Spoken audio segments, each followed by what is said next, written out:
Great. Thank you, Ricardo. Appreciate it. Thank you all for joining. We really appreciate you being here today with us. We have a really exciting session, as Ricardo mentioned. It is going to be filled with a lot of great, hopefully interesting and helpful information for you. I'd also like to introduce a good friend of mine and a customer of Zoom, Jen Rideout. Jen. Hi, everyone. Happy to be here today. My name is Jen Rideout, and I'm a solutions lead with SWCA Environmental Consultants. We launched Zoom Phone and Zoom conferencing back at the tail end of 2019. So we have definitely put it through the ringer and come up with some great tips and tricks and ideas for how to really make an engaging virtual experience, especially in today's day and age. So Dan, I'll turn it back to you and we can kick it off. Great. Thanks, Jen. Great. So we have an agenda today. It is pretty brief of an agenda, but it is action-packed, as we mentioned. So first, we'll be covering some chat items, the desktop application, also known as the client, and the settings contained within. In-meeting controls will be the last section that we cover, and then we will open it up at the end for a live Q&A. So thank you, and buckle your seatbelts. Here we go. So first, we have chat, and chat is really going to contain two main topics: chatting and setting up a channel. A channel is a group chat, as it would be. Productivity hacks will be the second portion of that session. So how to help you just kind of be effective and efficient within the Zoom chat. So the first one here is toggling different views. Toggling different views is something that you can do within the desktop application. It gives you the ability to kind of open up a little bit more real estate if needed. So in this video here, you will see that we are currently in a portrait view on a Mac, and on a Windows device, this can be toggled on into a landscape view with a quick shortcut. That shortcut on Mac would be Command L, like in landscape, and Alt L on a PC. So to toggle between the two, hit that keyboard shortcut, and this will give you, like I said, a little bit more real estate if you need it. And you can toggle between the two. Also, if you open up chat, chat will give you the ability to see more information as you click on a chat. So as you're looking through and you see you have a couple chats, you can toggle between the two very easily that way. So pretty simple, but something that a lot of you might not know about. So wanted to call that one out as a first initial functionality. Next one here is new channel posting and permissions. So this is to go ahead and create a new channel. This can help you solve a couple of problems. The one being you want to have an announcements channel where you want to have certain people posting, but not everyone. This can be done by going to the plus sign here, clicking create channel, typing in the channel name, and then choosing the channel type. The channel type gives you control over whether you want this to be accessible by anyone when searching for a channel, or you can make this private so that only members invited within your organization can join. And then under the privacy section here, we can choose whether external members can be added, and then who can add members to this channel. When creating the channel, you can add members very quickly from this section here. So I'm going to add a few members here in the channel. And then next, I'm going to manage those posting permissions. This is where this is a really handy piece of functionality where you can say, okay, we only want these people, not necessarily all of the members, but specific members to be able to post within this channel. So this is where you can help make a specific channel, maybe an announcements channel with certain posting permissions granted. Next one here is recording an audio message. This is relatively new within Zoom, and this is kind of cool because it gives you the ability to provide a verbal kind of statement in a chat channel. So not text, but actual audio in the channel so that your participants or your channel members can actually hear you. So if there's a long kind of excerpt you don't feel like typing out, or you want to just provide a warm message, you can do so now within a Zoom channel. And then you can play that back right there in line with the channel, and you could respond to that voice message with text if you needed to.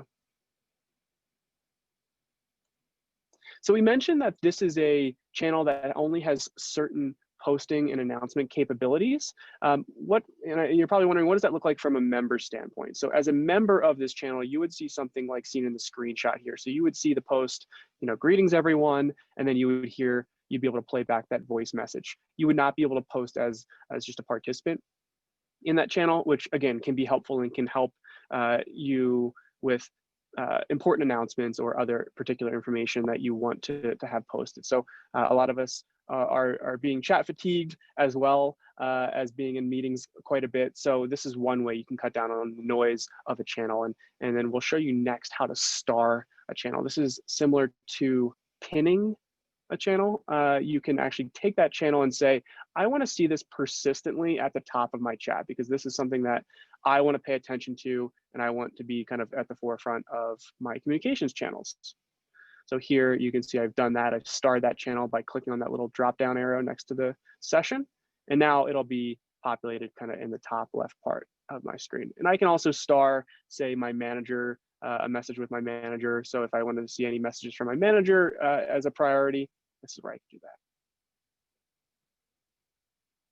Next one here is linking to another channel. And linking to another channel is really helpful if someone's posting in your channel, but they really should be posting in another channel, or you want to bring to the attention of the group that another channel has been created.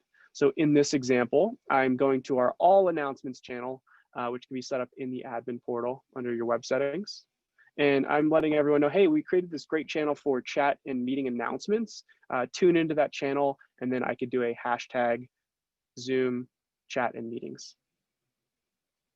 So now when a user of my announcements channel or any other channel goes and clicks on that, they will be brought to the new channel that was created in the previous slides.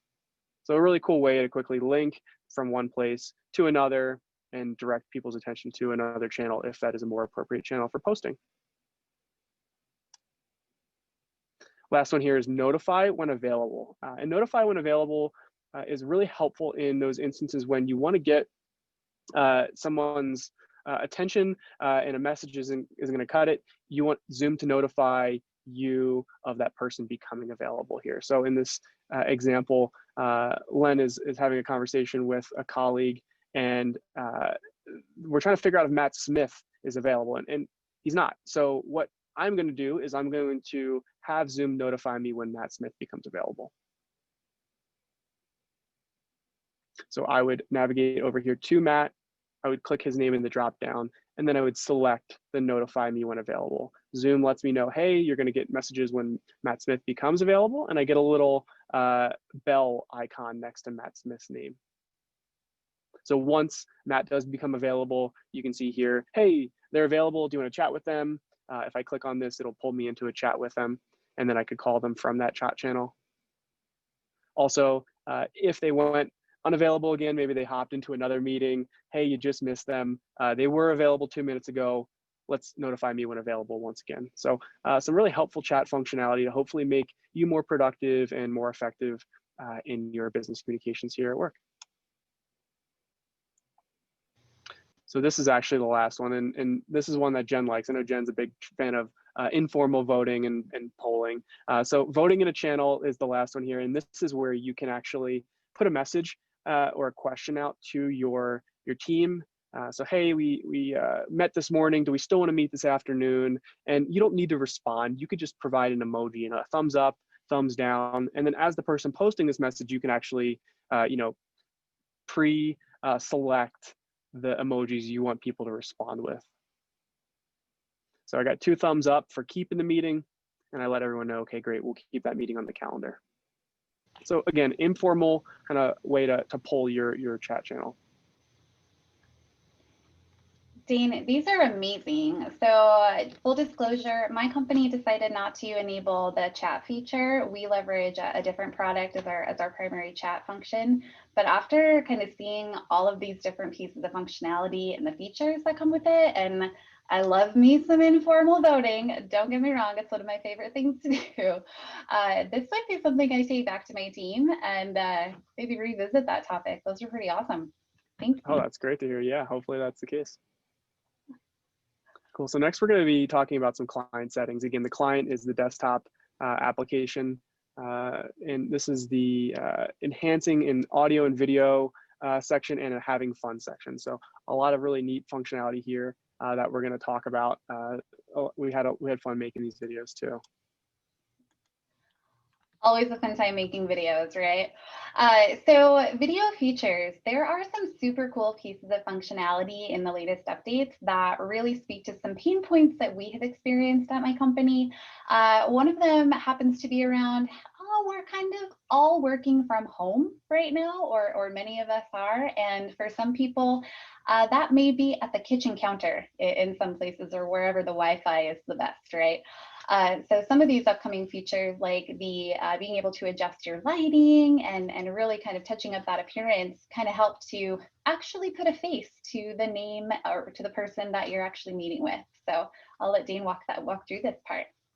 Yeah, so in your video settings, you can actually leverage a mirror my video and a touch up my appearance option. The mirror my video makes being on video seem a little bit more natural.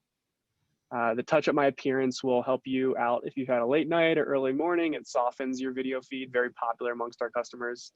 And then this adjust for low light will really help you, again, if you are in a part of your house or your office that might not be as well lit as your typical location that you're sitting at. And we can let Zoom do a lot of that automatic adjusting for you. So if you turn that setting on, you leave it there, Zoom will do that for you in the background. You won't even need to worry about having the lighting. Having lighting can be helpful with virtual backgrounds, but this is a really cool feature that I really like. It's like a set it and forget it. I feel like that would be super helpful when you're sitting right next to a window and that glare, I tell you. Yeah, absolutely. Yeah, late afternoon sun coming through the window, or early morning when you're not getting any sun at all. Okay.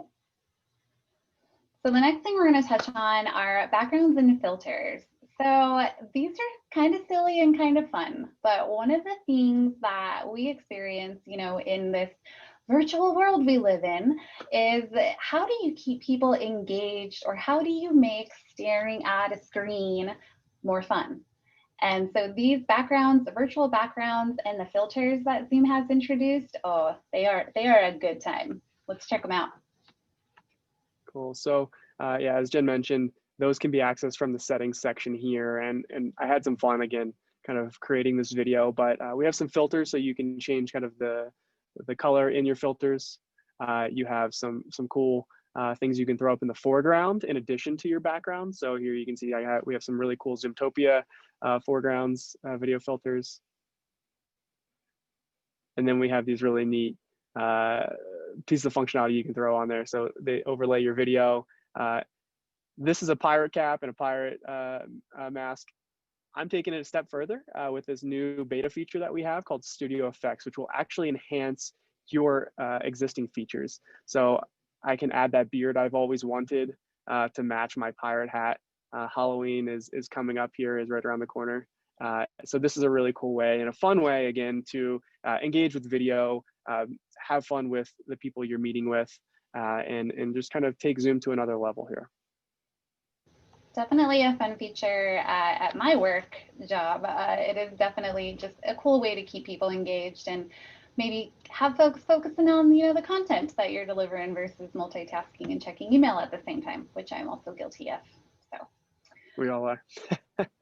Not right now though. 100% focused. No, everyone's engaged. Oh man, so these next things that Dean's really going to dig into the details on really encompass a lot of the audio things, like high fidelity audio, ways that you can really make sure you're getting the most bang for your audio buck. One of the features he's going to talk about is suppressing your background noise. And again, this virtual world, we're working from home, a lot of us, and I may not have children, but I have 3 very large dogs with very loud barks. And I'm not going to lie, you're probably going to hear them sometime during the session today. But luckily, with the new background suppression and the ability to control that, it should hopefully be a lot less than usual. Let's take a look. Yeah. So again, from our settings, we're going to go to the audio section, and we'll find a bunch of audio selections here. You might be familiar with the temporarily unmute yourself using the spacebar functionality. If you're not familiar with it, that is also down here as well. But the suppressed background noise is great. If you're sitting by a window, again, you have the lighting functionality to solve for your lighting problem. And we have this background noise suppression, which will help in those instances where there might be a dog walking by and it starts barking, or the lawn care service arrives and they start mowing next to your window. So this will help reduce that noise. There's also this really great option here to enable original sound. And this is where we have telehealth use cases, music, any type of audio that needs to be transmitted with a very high quality in the original sound that was provided through the computer. This is a setting that can be enabled. And then in your meeting, you can turn that on or off. So this reduces the compression, and it actually enhances the codec. So that when that audio is being transmitted, it's in the highest quality possible. Make sure you do have a good connection to the internet. This will require a little bit more bandwidth, but all in all, we heard some really cool stuff yesterday in our keynote with Dave Matthews, amongst some other folks who use this functionality, yeah, in their day-to-day on Zoom. Really cool. Awesome. Okay, so this next one, for those of you in the education field, or for those of you that do a lot of training on Zoom, I did all the training for my company, and this little nugget of gold right here is actually one of the best things I could ever recommend.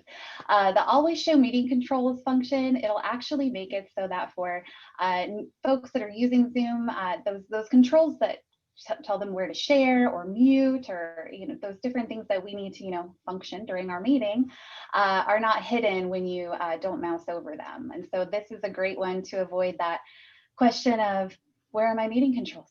How do I share my screen? What? And then kind of reduce the little panic attack that comes from that. Yeah, exactly. You might, if you're an admin, you might have experienced this in terms of feedback from your employees that you're supporting. But basically what will happen here is if you're inactive in the Zoom meeting window for a period of time, that toolbar at the bottom will disappear, like you see there.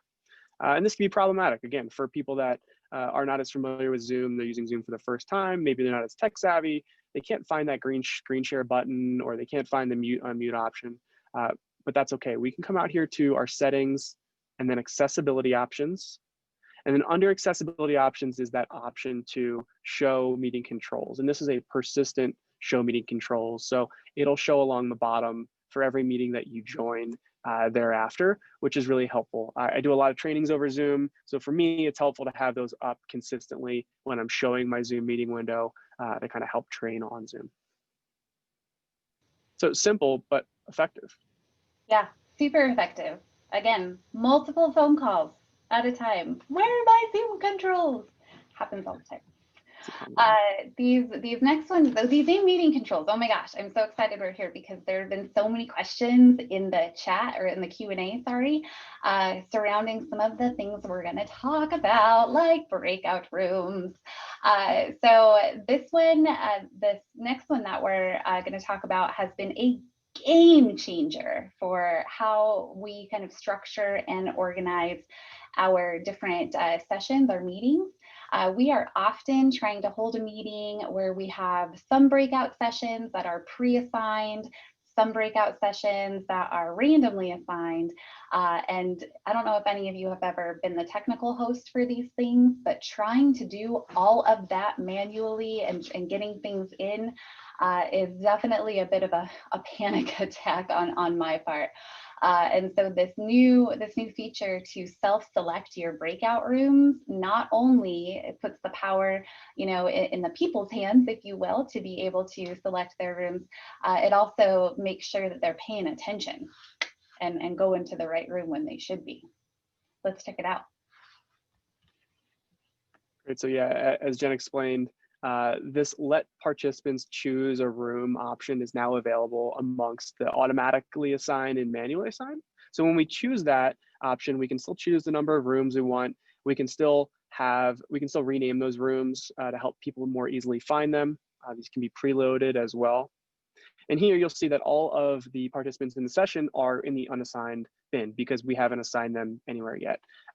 But with that setting enabled, they can go and choose those rooms that they find most interesting. So like a virtual job fair, or maybe you're having a priority one incident that you need to help solve and you want the networking team to go into one room. All of those folks, as they join that conference bridge or this meeting, can go and join that session and help figure out their portion of the solution. So this is a cool functionality for having fun, also very practical for business needs, emergency response, amongst a number of things. This has been really heavily requested, as have a lot of breakout feature functionality that you'll likely see coming here soon. It's super awesome. Not gonna lie, game changer. Again, game changer for us. Well, this next one, Dane actually utilizes this, and it was one that I kind of just learned about as we were putting this session together. So using your smartphone to share your notes, Dane, what does that look like? Yeah, so I mean, if you have an extra smartphone lying around or you have one next to you, like most of us do, and you're trying to figure out a way to share what's written in front of you, you're a big note taker like I am, well, this is a way that you can quickly show those notes. And it's a really kind of simple way of doing it. You can just join the meeting with another device. So Zoom doesn't require you to have multiple accounts. You can just log in to that meeting, join that meeting from your smartphone with the Zoom app and share that in as a video feed into the session. So here you can see that I wrote you a little note. Thank you all for joining again. And we hope you've enjoyed yourselves thus far. This is something that, you know, I could be showing my notes. I could be showing a diagram if I don't like using the whiteboard feature within Zoom. Or maybe I have a whiteboard up in my office like Jen does. I could show what's on that whiteboard in the room there. Awesome. Excuse me. And that kind of leads right into the, sorry, I got a little sidetracked on answering some questions, Dane. I apologize for this or that. No, I was going to say what Dane just said about a whiteboard. This next thing, to use a webcam as a document camera, similar to using your smartphone, but I have actually leveraged this because I had an extra one. And I have this, you can't see it behind my green screen, but there's this giant whiteboard on my wall. It's like 8 feet by 10 feet or something like that. And what I have done is I will set up my webcam just across from that, and then I will get my trusty expo marker, get on a meeting with folks, because I know that Zoom has their digital whiteboard, which is super awesome as well. But nothing beats that whiteboard marker and being able to draw things out and erase them really fast and kind of help facilitate that in-person working session when we're all sort of spread out across the world. So Dane has a really cool one for how to leverage this functionality as well. It's adorable. Yeah, so I have an extra webcam that I use, and I had it angled down at my desk. And this is a really cool way for you to share content from a second camera. So screen share, advanced, share content as a second camera. So I thought, well, if I can't be with my 2 boys and I want to read them a bedtime story, what a great idea. You know, use that second camera. I could show what's on the video of the second camera. They can see me on my my regular video feed, and I can read to them page by page here. My son likes to recite all these words. Even though he can't read, he's kind of memorized this book, which is a fun one if anyone likes the Berenstain Bears. Of course, who doesn't love the Berenstain Bears? But like this, I mean, when Dane showed me this, I thought that this was fantastic to stay in touch with family that you may not be able to see in person or that are across the country, like our nieces and nephews. Or I have a friend who's a teacher and she teaches the littles, right? Like the kindergartners and whatnot. This is a great way to keep it still kind of fun and let them see the pictures of the books that they love. So I thought this was great. Yeah, really cool. And again, you can have that camera fixed at a whiteboard, or you could have it fixed at another part of you know, your desk, so that it's constantly a document camera. Sometimes the webcams can be a little bit more malleable than a smartphone would be. So really cool way to share that in. Ooh, this one's fun. So using multiple devices for a cool camera effect. Now, if you do any videos or tutorials, this is going to be a really cool way to continue showing like one view of a speaker. So if you're looking at me and I'm explaining how to do something, but perhaps it's something tangible, and you could also have a camera with a perspective of showing that actual the item or the tutorial that you're trying to show. So I'll let Dane kind of clue us in on how he made that work. Yeah, so for this, I had a couple of devices set up. I had 2 laptops and a iPad that I had configured. Basically, what I did was I set up different angles, right? So maybe you want to have a production value in your Zoom meeting, similar to what you would have in a real life production. And this gives me different video feeds, different angles that I can control through spotlighting. I can control them through gallery view, where they're situated. I can add additional spotlights here. So you're seeing me add and spotlight different video feeds. Spotlighting as the host will force a video feed for everyone to see in the session. So everyone would be seeing whatever I have configured here once I've set that with this spotlighting capability. And then I can reconfigure gallery view and show you the different views in the order I want you to see. Or again, I can just show you one spotlight at a time. And then I could choose a replace spotlight to, again, replace that video feed with another video feed. So if I had different angles of myself, or we had different angles of maybe the music video that Jen and I are shooting, this is where we could have those different angles and have that additional production value in our meeting. So this was fun to put together as well. Love it. Here's a little behind the scenes. This is just my setup here at my desk, in case anyone was wondering how this worked. And I know for me, I don't have all of those types of devices at home, but what I did find was like an old iPhone, or my husband's iPhone as well. And so I was able to sort of recreate that same effect with things that may not necessarily be operational, but still, connected to Wi-Fi, and could make it work. It's pretty cool for that music video, right, babe? Yeah. I don't think anybody wants to see that. What are we gonna sing? Oh no, I don't even want to go there. All right, so this next one, so those of you who are in education, those of you who are in learning and development, and the different ways that you can engage with participants and folks in your meetings, the new features that allow you to like drag and drop where things are, this is great. So Dane's gonna walk us through playing a game without having to have any sort of external app or subscription. We can do it right from within the Zoom platform, and we're going to put a puzzle together. Dane, take it away. A little bit of background as to what I did here. So I distributed some backgrounds to colleagues of mine from my team, and what I did was I actually had Jen's husband trim a larger virtual background into smaller virtual backgrounds, and then I gave everybody a piece of the puzzle. And then in gallery view, everyone was able to launch and move things around to try and complete the puzzle. Now, we had some cheaters in this meeting. I'm not gonna lie, you can see the people that had raised their hands, no names. They had already done this, but you can see here, this is me configuring gallery view. So being able to move those video feeds very quickly and very easily around for a fun game. But this could also be used for a very practical functionality in a meeting, right? Where you want to see certain people at the top of your video feed, or at the top of gallery view, just underneath of where your camera is. So it has that appearance of you making eye contact. So here is me struggling to get this together. I think everyone in the meeting at this point had completed their gallery view, and my buddy Scott Hurd here will eventually share his screen and show you what the final view should look like. I came close a couple of times, but wasn't paying attention to that sunshine in the background there. Hey, that's okay. We can all get it right the first time, speaking from experience.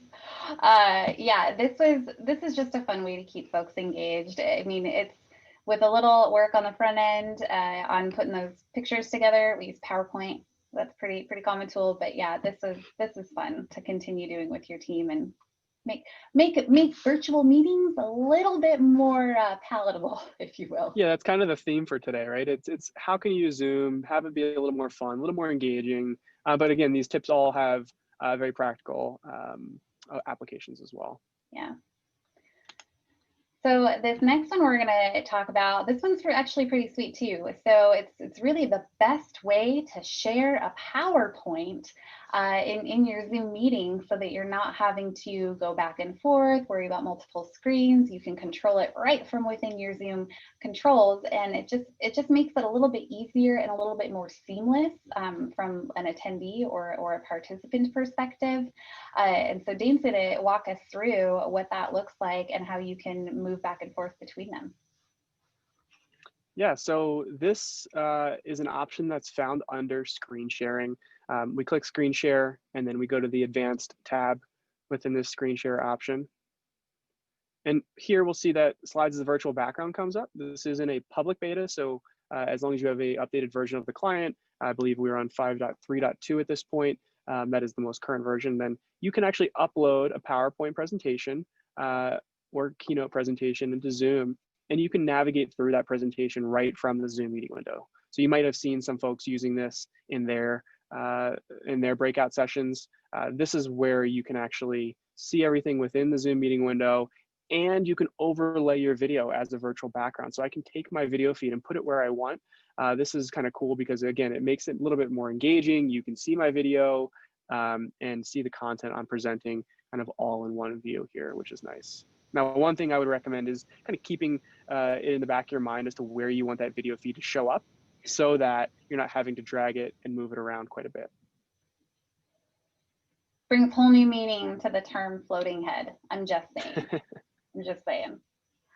Oh my goodness, that was awesome. I think we haven't tried that too much on my side, but definitely one that is what we're starting to leverage more. A couple quick tips on that one are it works the best with smaller PowerPoint files. And then if you are recording and you want to record yourself, superimposed on those slides, it doesn't actually record it that way. So just keeping those two pieces in mind as you start playing with that feature. Excuse me. Oh, here's the fun part. So Dane mentioned that I love informal voting. I do. It's a quick and easy way to gauge your audience, get some feedback, and have it be visually engaging on the screen. Zoom polls are fantastic, especially when you want to have the reporting feature after the fact and be able to come back to it. But for these like informal, where do we want to do lunch today? In this next case, Dane's going to walk through how we answer the right quiz question for those of you in education. We use this all the time. It is by far the annotation is one thing my people know really well. So Dane, let's take a look. Yep. So in this screenshot here, you can see I had just a PowerPoint slide that asked a question, and everyone should know this by now. Zoomtopia is not the name of our Zoomtopia mascot. It is not whaley either. It is in fact happy. So I used annotation tools here to kind of show the right answers and the wrong answers. And if you were able to annotate in our session, as Jen is doing right now, you can see that you can interact with the slide itself, which is fun. So again, informal, but a great way to engage your participants, to get a feel for maybe whether they know the answer to something, or maybe you're asking an open-ended question. We've done personality tests within our team using these annotation tools, and it's fun and interactive, great way to keep everyone engaged.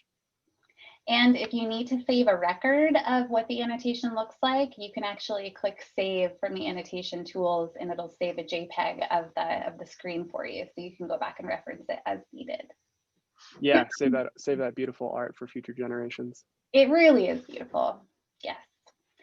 All right, this next one is kind of along the lines of those annotation tools. Annotation is such a simple tool to learn how to use for folks, and it has such a big impact for things. I am a big fan, again, kind of talking to folks that train or learning and development or in education, or if you're having a virtual happy hour and you just want to have some fun, but you don't want to buy an online trivia game. We leverage the annotations with things like Where's Waldo-esque things. And so, Dane, if we want to take a look at Where's the Panda? Yep, so Jen and I don't know where the panda is, so this is a race. Jen's probably already got our annotation tools pulled up, so I'm gonna grab mine, and we're gonna try and find the panda in this next screenshot. Ready? Go. Yeah. All right. Let's see.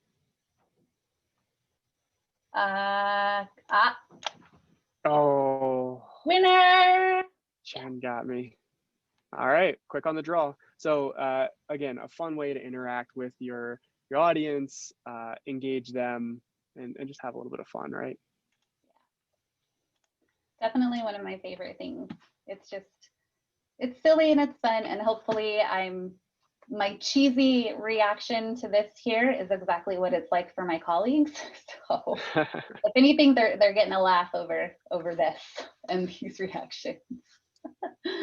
So All great. right. So we're in questions now, and we have a lot of them actually. And there are, excuse me, a couple that I want to just mention real quick. So Dane, one of the questions that we received is for folks that may have older laptops or don't have the ability to do virtual backgrounds without a green screen. I was going to take mine off and show people what I've done real quick. Yeah, definitely. So I started out with an older laptop that didn't offer the ability to do a virtual background without a green screen. So I went to my local fabric shop here in Washington State, and I bought some green fabric. And so what I ended up doing was just hanging some green fabric behind me. Doesn't matter what color green, you just want it to be a green that you wouldn't normally wear or find in your skin tone. So if you have green in your skin tone, you probably don't feel too good. But yeah, all I did is I tacked it to the ceiling and just made sure that this was the color that I compared it with when I turned on my background and checked the box for I have a green screen. That's it. It's not super fancy. I think I spent like $10. That's really cool. Yep. Yeah. Another question here. Is it true that breakout rooms can only be used if everyone has a Zoom account? Great question. No, that is not the case. So just like in a meeting, anybody, as long as they have Zoom installed, can join your meeting. You can also join through our web client. If you're joined over the desktop application, though, you can join into a meeting without being signed in. So as long as you're a participant in that meeting with a device that has the Zoom desktop application or mobile application downloaded or installed, you can join into a breakout room, which is fun.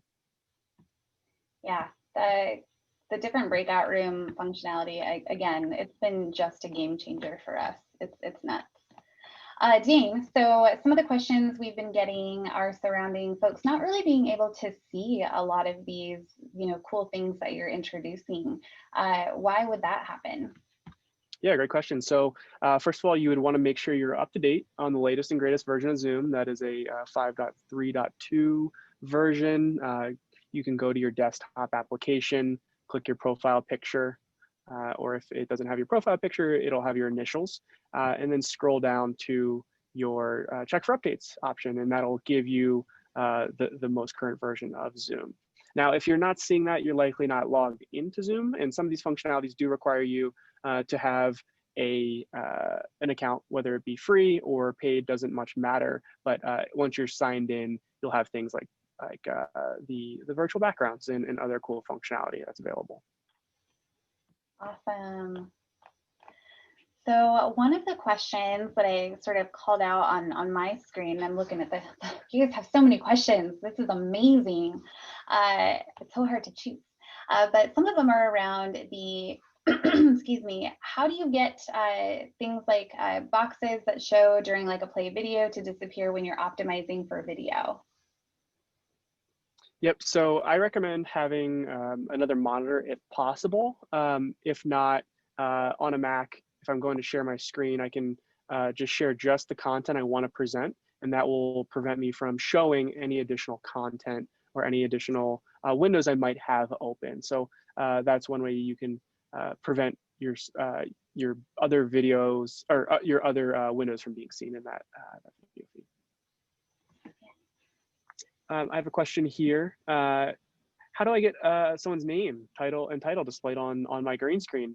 Great question. So these are a template.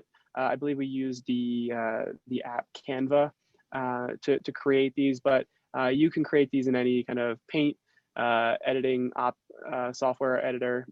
It doesn't need to be anything fancy. So you just throw up some text onto a picture, and then you will take that picture and you upload it to your desktop application under the virtual background section. You can upload files in there, videos and static images, and that's how you can get that background uploaded.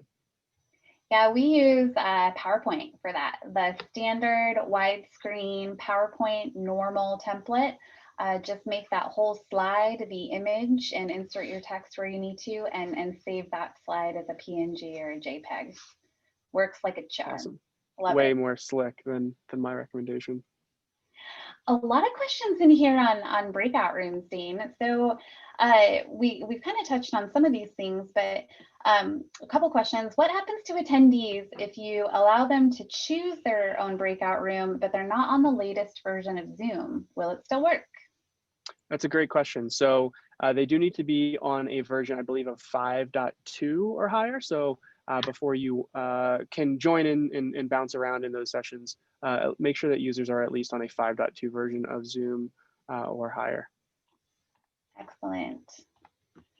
Let's see, what else do we have? I know we have a couple more minutes here. It's so hard to choose. Oh my goodness. Pre-assigning breakout rooms, Dane, I think you touched on that. You can pre-assign breakout rooms from the web portal, so zoom.us, and then sign in. Is that right? Yep, exactly. So you can pre-assign the breakout rooms.